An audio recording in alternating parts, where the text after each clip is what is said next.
Okay. Walking up to the bar. Let's get everyone in their position from the X fight. We need a few up here. All right, 41 Rivendell, take 2 marks. Hammerheads is such a rich fantasy trope. Really, it's a tavern. It's the crossroads of the world. We say, I think, at one point that everyone who is ever anybody in the adventuring world at some point has come in and out of that door. Hammerhead himself is a dwarf. He's a bit of a pirate. He runs this kind of shady establishment.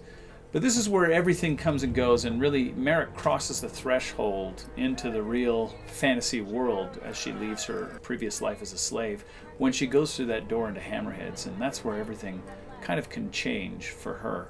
A place where misfits are almost normal. And so, Hammerhead's Inn becomes this place where we regroup, and yes, quests are given out there. They have a board up where they keep track of all the different quests that people are on and things being done and what the rewards and ransoms for each are. And I think that creates a setting for entrepreneurialism so that the characters, in a sense, have a job to do. They have a backdrop.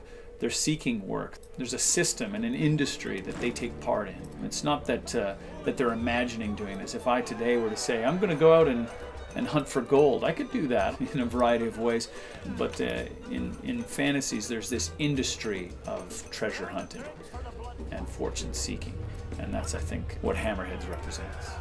We really tried to pull it together. Do you know what? The candlelight, I think enough candlelight and wood and enough burly looking characters and you can have something. Both of the Nates who do sound and music have done a phenomenal job helping bring that scene to life. So Hammerheads really, I think, has really come into its own once the sound and music have been put into it. Oh, look at her!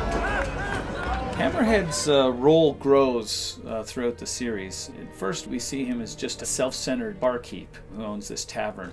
But fairly quickly we realize that there's a lot more to his character than that, that he has a past. Hammerhead himself has a key role to play and a key interest in his people, and in the past was a hero in his own right. And we learn more about that as his character develops through the series. And no spoilers.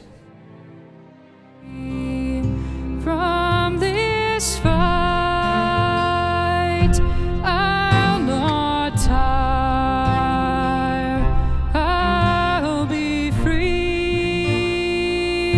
I'll be free, and I'll face dragon fire for a life of dignity.